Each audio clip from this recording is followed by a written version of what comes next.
Well, we're going to spend time today talking about another Bible individual who does not have a lot written about her. Her name is Jochebed. What do you know about her? She's a Levite.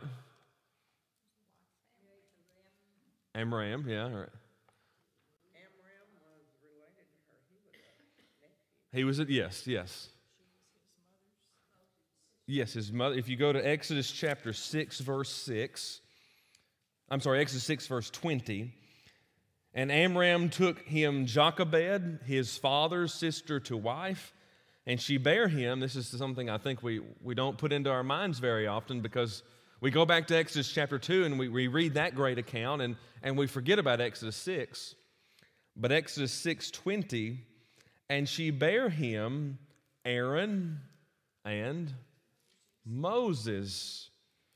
And the year of the life of Amram was 137 years. I wondered why Miriam. I wondered that as well, but usually we see it vary in the Old Testament when lineage is put down on paper. And I've always wondered where Miriam was here. I don't see her. I don't have an answer for that. And most of that, when it comes to lineage, what name does it go through? The male name. And I think that's really what's happening in Exodus 6:20. Maybe it's not. I don't know. I don't want to put words into any place here. But Jochebed, when you think about that name, nothing really stands out to us, does it? Possibly Yahweh is glory. Yes. Yeah. Hebrew meant Yochebed, and Yeah. possibly Yahweh. Yeah. Most of the time, if you look at the definitions for her name, it either means God is glory, or give God glory, or God gives glory, in that idea of the glory of God. But when you think about her, when you just think about the name, and if you pull up your book for our class and you just look at her name here on the top, what stands out to you just looking at her name? Nothing really stands out to us. And I don't know why that is. Because she was really a woman of faith. She was a protector of children. Who did she protect? Moses. See, when I sat down to study this and was looking at her, and I kind of scratched my head and thought, where am I going with this one? Well, she not only protected him as a baby, but since she nursed him till he was weaned, which is a little older than we wean babies, she had to teach him quite a bit. Oh, yes. Yeah. And we know that Moses remembered his people all the way through his adulthood in Pharaoh's house. He remembered the Hebrew people, the Israelite people. So I want us to go to Exodus chapter 2 and just walk through a couple of things and see four words that I believe have a lot to do with Jochebed. Exactly. And I think that's why when we say Jochebed, we don't think Exodus 2. Because you open up Exodus 2, and this is interesting, they don't call his name either. And there went a man of the house of Levi, and took to wife a daughter of Levi. And the woman conceived. Let's just pause there for just a minute. Who are we talking about? Jochebed and Amram. Here they do. They've gotten married. They're both from Levi. And she conceives. I think sometimes we pass over the phrases "and the woman conceives" so quick.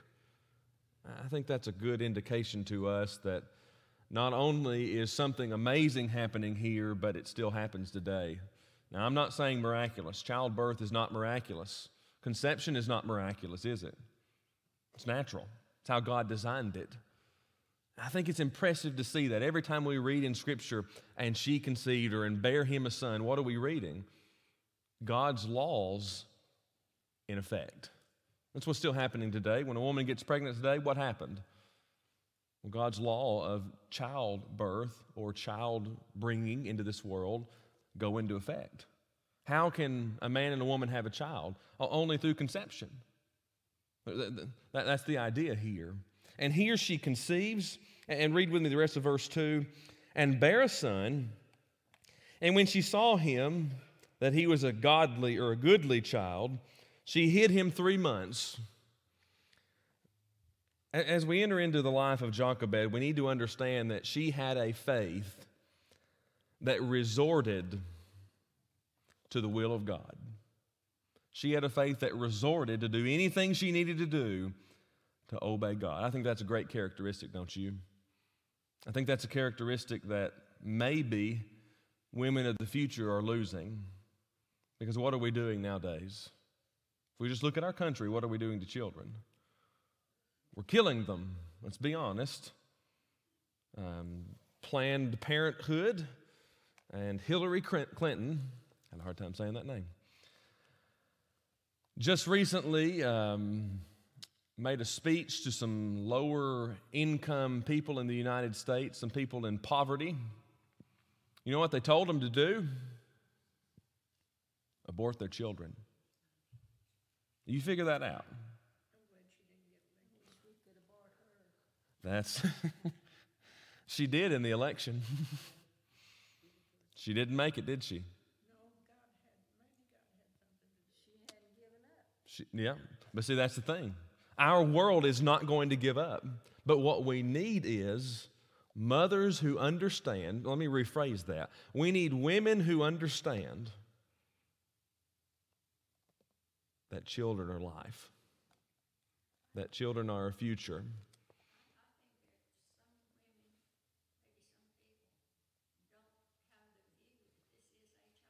No, it does not. What do they call a, there you go. I didn't know how to term that question. A fetus. It's a fetus. You know, if you say it's a fetus, what do you have to do? Or what can you do in your mind? You can disconnect that there's a heart.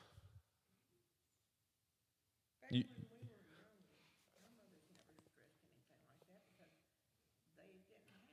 no. Yeah. It has to be stressed now that life begins in the womb.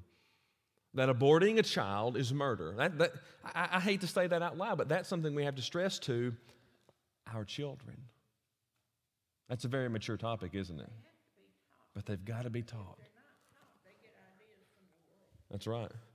You know, Jochebed and her husband lived in very difficult circumstances, didn't they? She had to hide this child. What did Pharaoh want to do? Kill all these children, especially the males, because if you take the boys away, what happens? You destroy the continuation of the people. What was Aaron, older or younger? Was he older or young? I want to say older, but I'd have to look that up and figure that out for you. And I've always wondered, if you go to this, especially if you go back to Exodus chapter 1, go to verse 15.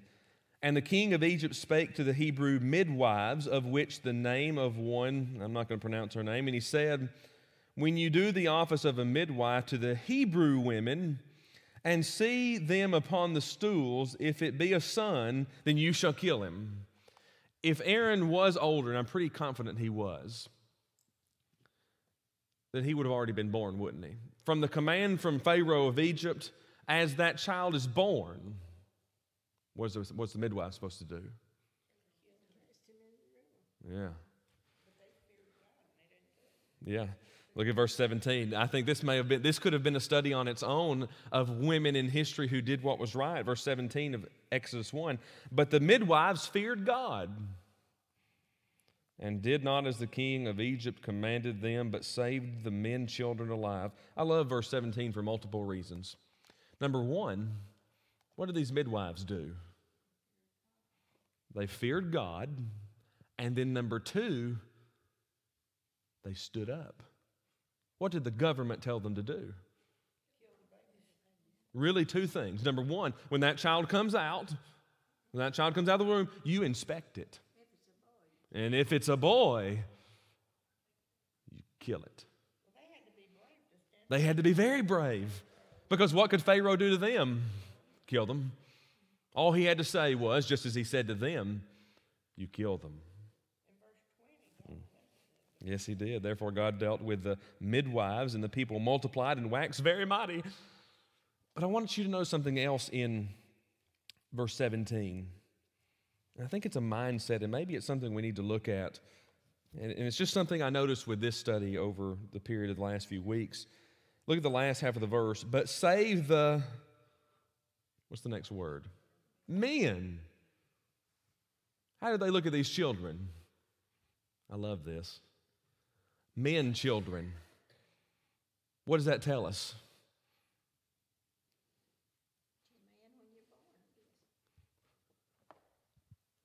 There's a difference between a girl and a boy. They recognized it. Our society doesn't recognize that, does it? It's trying not to. It's trying its best not to.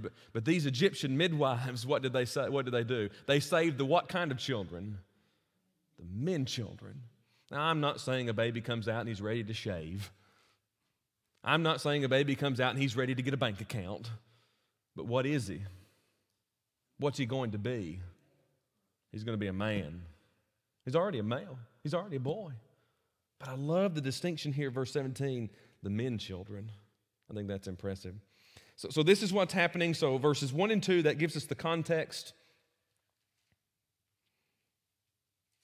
And she saves him. Well, why does she think her child is good?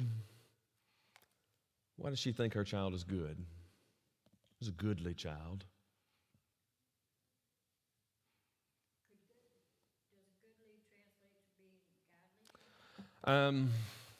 Some people like to make that reference. I don't think there's a huge connection there.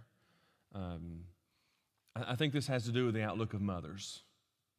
What is any child? It's good. Now, I'm going to ask a few series of questions, and we're just going to have to answer these in our minds. A child that's born with no problems, what is that child? Good. A child that has a cleft palate, what is that child? Good. A child that's born with autism, what is that child? Good. I dare to say that Jochebed, verse 2, would have saved any child as a goodly child, because she understood, it seems, where this child really came from. Is it man and woman that creates life? No, it's God. We learned that in the book of Genesis. We're not far removed from Genesis.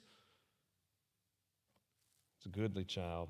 And she hid him for 3 months. This is what's impressive. She resorted to the will of God to do everything she could. She determined to do what was right, even though Pharaoh said, kill him. She resorted, number one. Here's number two. It was a faith that recognized she needed God's help. What would we do in this situation? Government says, kill the child. You know, there are countries that do that. We don't like to recognize that, but there are countries like China, which do not allow, and other countries which do not allow families to have more than 1 or 2 children. And if they become pregnant, what do they require that mother to do? And you think about the Christian situation in other countries, we got it made. There have been cases where doctors have advised it, but Yes. when it was resisted, that child turned out wonderful. Yes. Yes. I think it was China wanted to get away with girls for a while. They did. They did. That was merely on the parents', I think, decision. They didn't want girls. They could only have one child. So they didn't want a girl because they wanted somebody to carry out their name.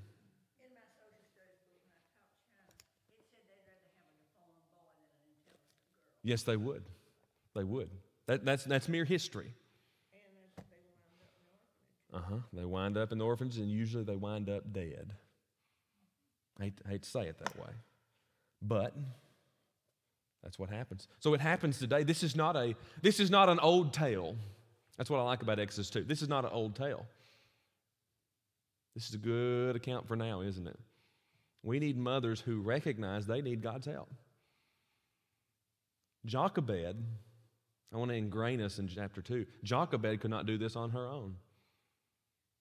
Into her hands was placed what? I'm glad you said it that way. A man-child. It's not in the account. Only in Exodus chapter 6, verse 20, we learn that Jochebed was Moses' mother. And she recognized a need for God's help. She learned, as we enter into verse 3, look at the very first phrase of verse 3. And when she could no longer hide him, what does that mean? He was growing. Yeah, crying. Oh, I remember that, don't you? Yeah.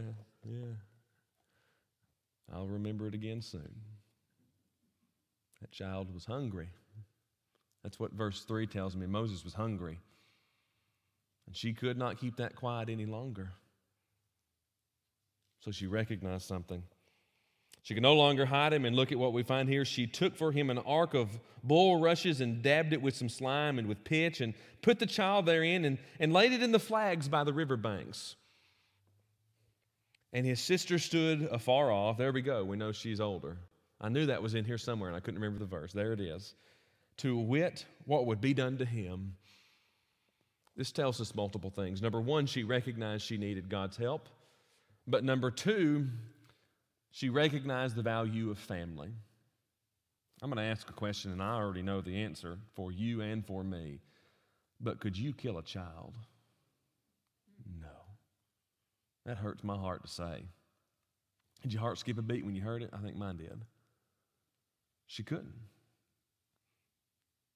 So this is the ingenuity of, and I'm going to call her this way in the context of her life. She was a modern woman. She was living in a city that was not her own. She was under rules that were not of her own people. And she got creative. She made him a little ark. She made him a little boat. She pitched it with slime. She got it together. That tells me something. She was a Proverbs 31 woman, wasn't she? If you look at verse 3, she took for him an ark of bulrushes.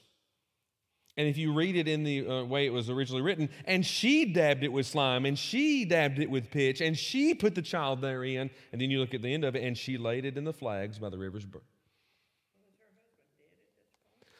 I don't think so. I've often wondered, and I tried to come up with the answer, where was Amram? But he was probably like many of the other husbands making bricks for Pharaoh. He was a slave. So he most likely was running anywhere, at least history tells us, from 12 to 18-hour work days. They worked them hot, and they worked them hard. But God had a purpose. But there was a purpose. You know, in every tragic scenario, I think this is a tragic scenario, I believe there's a purpose and a promise. God's promised life. But he was going to use Moses. And he was going to use Moses in this account. Anything that happens to us in this life, God has his purpose. I think so too. Unless it's a murder. I agree. But if you just die, that's God's Yeah. But think about this. Moses' purpose had to do with who? But take it pre that. Who needed to be in existence for Moses to continue? It's because we've forgotten her name in Exodus 2. Jochebed. What if she had not been there? And that tells us the value of the godly mother. And here she is. She recognized that she needed to do what was true. But also we learn verse 4 that the family recognized the value of life, the value of family. I think we've lost the value of family in our culture, don't you? We're too busy. We're too busy. We've done that to ourselves. No one has done that to us. We have. But his sister, verse 4, and his sister stood afar off to wit what would be done to him. Why did she do that? She wanted to know if she was rescued and where he would go to. Yeah. I would suggest her mother probably did, but at the same time, I would suggest she probably wanted to, don't you? She wanted to know what was going to happen to that baby Moses. He's just young. Oh. She probably was right there in the hand with the midwife. Second mother, yes, that would have been exactly the scenario. So she recognized her need for God's help. She recognized the need of family. She recognized the need of children. And then in the third place, it was faith that rewarded her. It was faith that rewarded her. Go to verse 5. And the daughter of Pharaoh came down to wash herself at the river. And her maidens walked along by the river's side, and when she saw the ark among the flags, she sent her maid to fetch it. What did she see? She saw Moses. But I want to say it this way. What did she see? This is something we see of Pharaoh's daughter. She sees life. She sees life. Compassionate. But notice verse 6. And when she had opened it, she saw the child. And behold, the babe wept. Can't you imagine that? A helpless, defenseless child. 3 months old. Lying in an ark of bulrushes, in the middle of the bulrushes, weeping. I like to look at verse 6 as the tears of Moses. Too young to recognize what's going on, but just young enough to make the point. Children need their mothers. That's verse 6. He wept. Why? He didn't have what he needed in that ark, did he? An ark of bulrushes was never designed, now I'm going to say it this way, to sustain his life. But a mother is. And we're going to see that in this particular scene. Then his sister said to Pharaoh's daughter, we need to read verse 6, I'm sorry, the rest of it. And she had compassion on him and said, this is one of the Hebrews' children. Now that's impressive to me. She saw it. She sent her maidens to get the basket. Evidently they brought it to her, that she opened it up. She had compassion. And she had influence over her father. Have you Yes, ma'am. imagined her raising him? Oh. Kids in there supposed to be killed. Can you imagine her going to her daddy and say, look, Daddy, I've got a Hebrew boy. I want to keep him. And I found somebody that's going to nurse him. She already had it planned before she went to her daddy, Pharaoh. Pharaoh's daughter. That means he's Daddy Pharaoh. You know what Pharaoh could have done to his own daughter? We see this in history looking at pharaohs. They did this to their family all the time. What could he have done? Killed her. But what did he do? Kept her alive. I'm going to say this. Daddies need their children. Fathers need their children. Pharaoh did. Then she said unto Pharaoh's daughter, this is Moses' sister, and this tells us something. She's able enough, number one, to recognize this is Pharaoh's daughter. Number two, she's able to recognize, number one, the situation that's taking place. And number three, she's able to communicate. That's impressive for us to see. So she's not just some young little girl.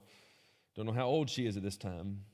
She said, shall I go and call thee a nurse of the Hebrew women that she may nurse the child for thee? Boom. She saw the scenario and she jumped on it. I'm going to say this, and I'm going to say this about the Lord's people in a whole. We don't have that mentality. Not all the time. Sometimes we do, sometimes we don't. We're not quick. We need to be.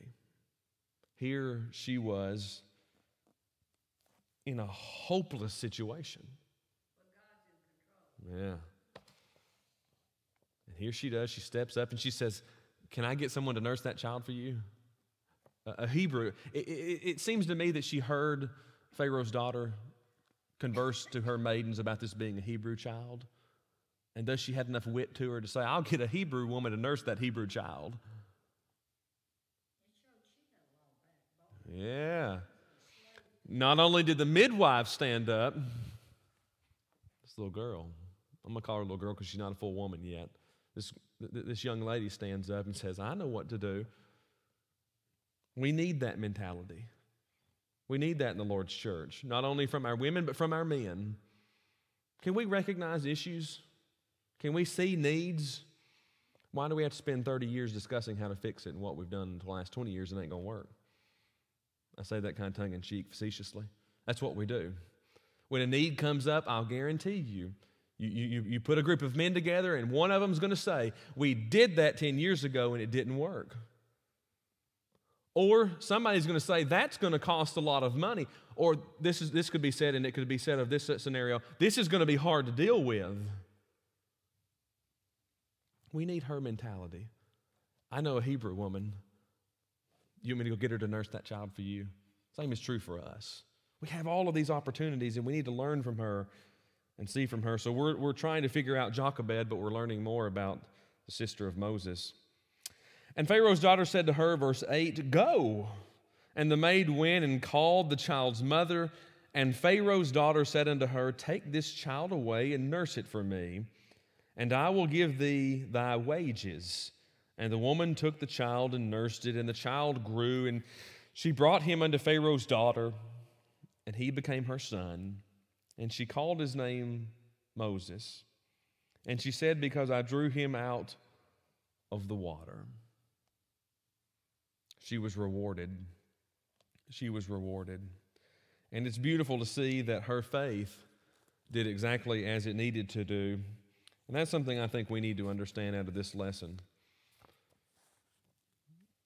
I think we need to learn faith. I want you to go to Hebrews 11 with me.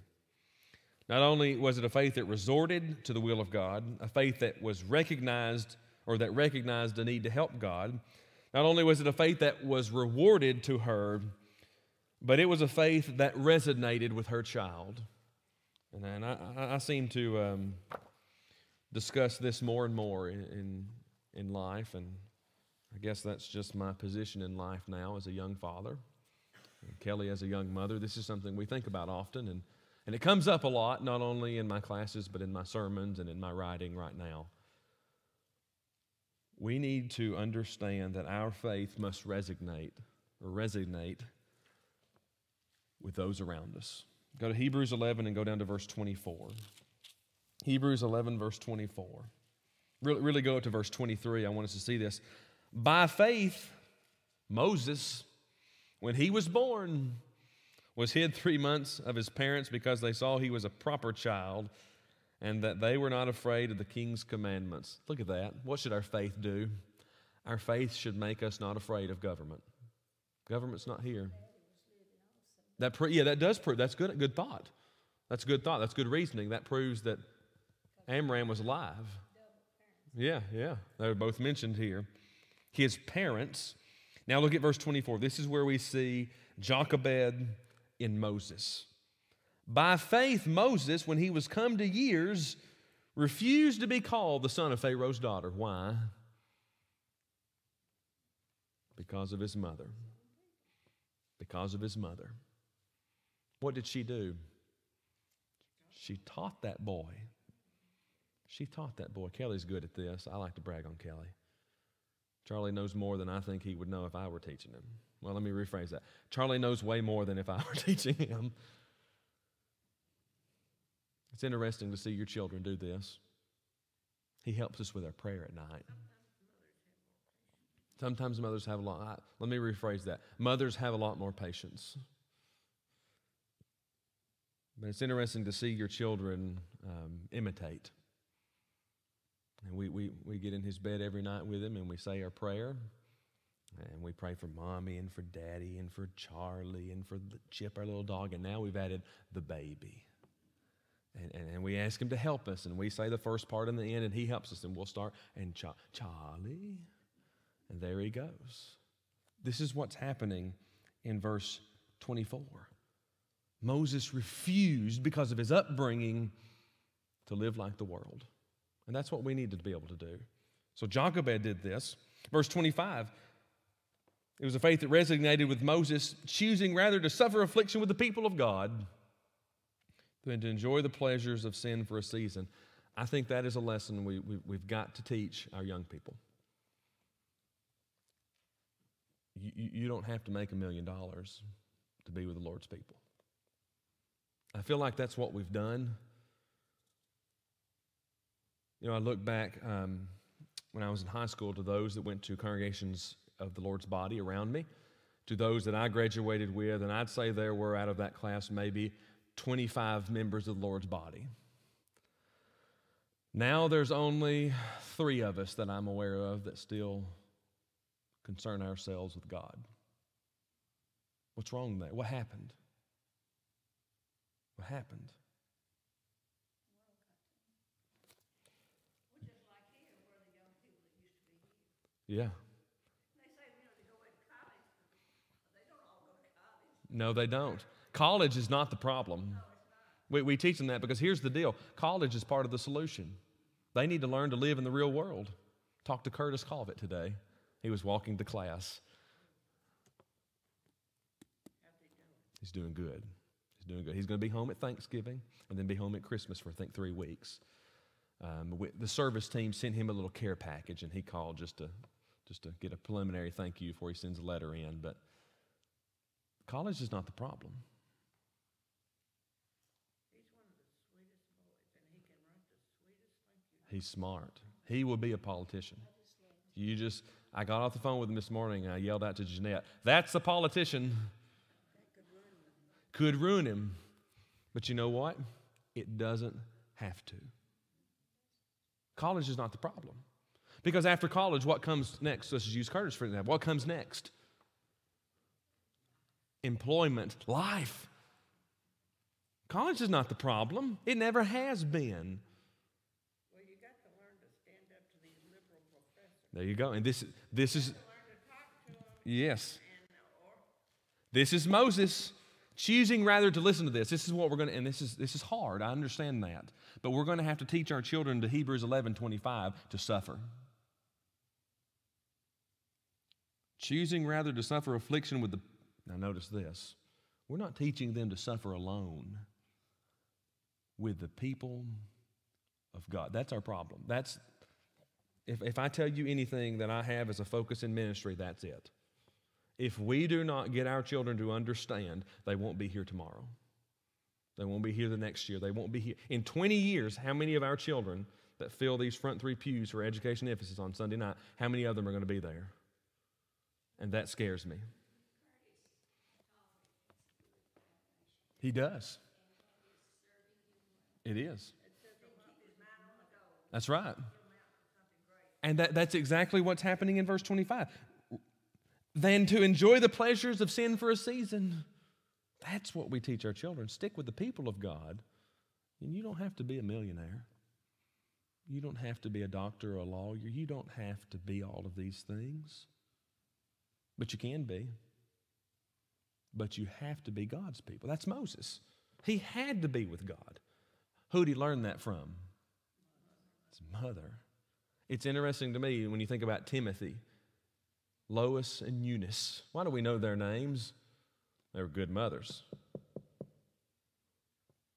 Why do we know? I want us to equate Jochebed the same way. Who's Jochebed? She's a good mother. But look at verse 26 and 27.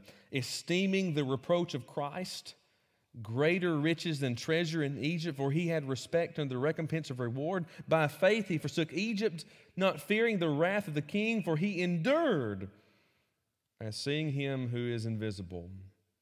So notice this. 4 words for Jochebed: resorted, recognized, reward, and resonated. 4 words for Moses that come from Jochebed. Verse 24, refused. Verse 25, chose. Verse 26, esteemed. Verse 27, endured. Where those words come from?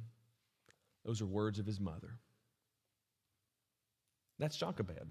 When you read Hebrews 11:23 through 27, you're reading about Jochebed. You can't take Jochebed away from Moses, and you can't take Moses away from Jochebed, even though Exodus chapter 2 doesn't mention her name. But there she is. There she is in her sister's heart. When her sister stood near to Pharaoh's daughter and said, "I'll find a Hebrew woman," she had one in name, didn't she? What was her name? Jochebed. I think there's a lot to learn about Jochebed. I think there's a lot for us to understand about Jochebed. Here's what we learn. This is the reality of it. She led her child. She trained her child to love God. Otherwise, he would not have chose God's people. He would not have chose to suffer with God's people. And I think that's where we're at as a congregation of God's people. Are we going to teach our children to love God's people? If we don't, let's go home. Let's shut her down. Let's be done. Because today is really about tomorrow, isn't it? That's how we live our lives. We live our lives with eternity in focus. But you know, we don't do that singular, do we? Sometimes we think it that way sometimes. We think about ourselves going to eternity, and we forget about those around us. Eternity, in my mind, is plural. Not in the sense that there's multiple eternities, but there's multiple people in eternity. It's a plural word to me. Eternity. Who's going to be there? Well, hopefully all of us. Hopefully God's people. The saints. We may have to answer for not trying to teach more. I'm scared we will. And thus we have an opportunity. We can go forward from today and make sure that these children, and I can't quit seeing them up here. It's ingrained in my mind. Here they are, their little hands. That's where we start. Special effort to help our missionaries. Yes. They're over there away from the treasures we have here, and they don't accumulate anything. There's a little child that haunts my memories. His name is Toto. He's from the Philippines. What's going to become of Toto? I don't know. But I know if we don't go over there, he won't end up anywhere. I know if we don't do something, he's not going to end up anywhere. But I know something else. If we don't start here, ours aren't going to end up anywhere. And that haunts me at night. It does. It just haunts me. Look at Jochebed. What'd she do? She changed our lives because she taught her child to love God. There's the reality of today's class. That's what we need to do. We're going to be talking about things soon, hopefully in the future. I'm going to bring something up to the elders this Sunday night, hopefully that we can do, and we're going to see if they're going to bite into it. There's a congregation in Tennessee, I think there's 2 or 3 doing it right now, that has applied old techniques to new approaches. Joy Bus, what memories does that bring back to you? That was a hard program to run, wasn't it? Hard work. Was it worth it?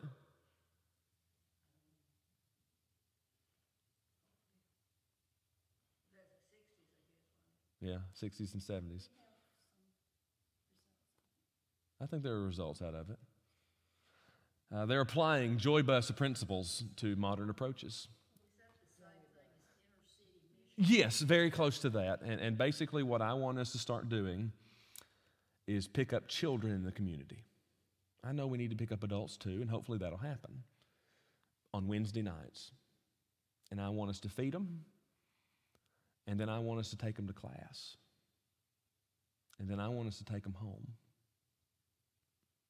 Now you tell me that won't affect the future of those children.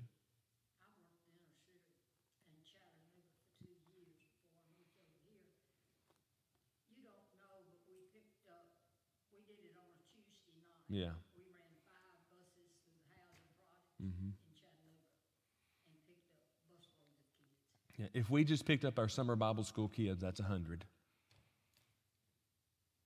And you telling me 52 weeks on a Wednesday night wouldn't help them? Maybe I'm just too big of a dreamer. And, you know, this has so many outreach effects we don't even understand. Look at what we could do. What would Jochebed say? She would build the bus. There's no negative to it. What's it going to cost us? Time. How many of us got time? Me too. If one child becomes a Christian, what have we done? We've changed eternity. So I'm going to pitch that to the elders. And that one child might make 5. Those 5 might make 20. He might be. There you go. That happened in where we lived in Georgia. There was a neighbor coming, and he was a high school friend of some of the others, or middle school. And my husband had him in class, and he was always a problem. But he went to Lipscomb, and he did become a preacher. Yeah. But it was sad though. He died early. Oh. He died early. Mm. We had this preacher that came out of Joe, wasn't it? Who was he? It's B.J. Clark. That was an interesting. Yes, that happened to him. I had forgotten about that in this. What if we do that again? What if we do that again? Think about that. What if we create another B.J. Clark from Pulaski, Tennessee? I know. If I'm correct, somebody brought him as a child on the Joy Bus. I'm pretty confident. I've been trying to figure that out. His family went here, and grandmother and all. That's right. They went here, and That's right. I think they started picking him up on the Joy Bus, though.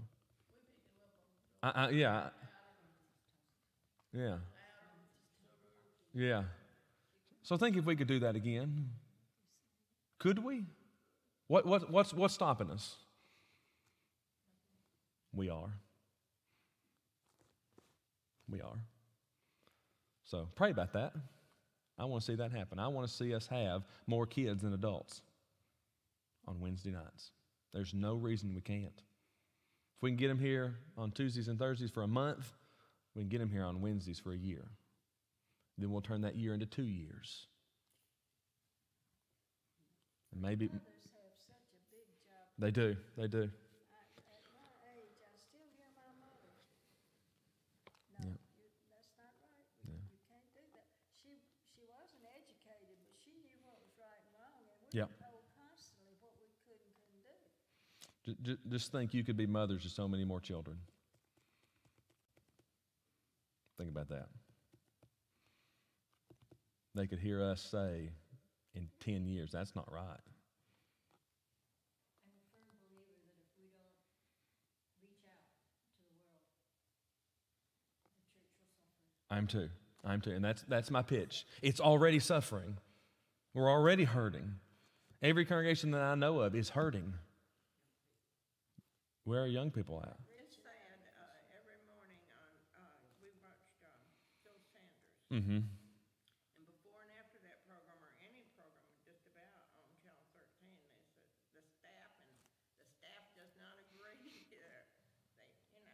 We don't support this. Yep. Here we go, just for your information. Yep. It's real sad. It's a tough world. Before and after. Mm-hmm. It's a tough world, isn't it? That's a business. It is. That is a business. But they don't. I don't know if they do it denominationally or not. But I know they do on there. But look what we can do. We can find the next Moses. How about that? Well, let's end class today. We've got to end from now on at the top of the hour because we have to hit that television cutoff hour. It's actually just going to cut off on us, so we've got to hit that time, so we'll be done.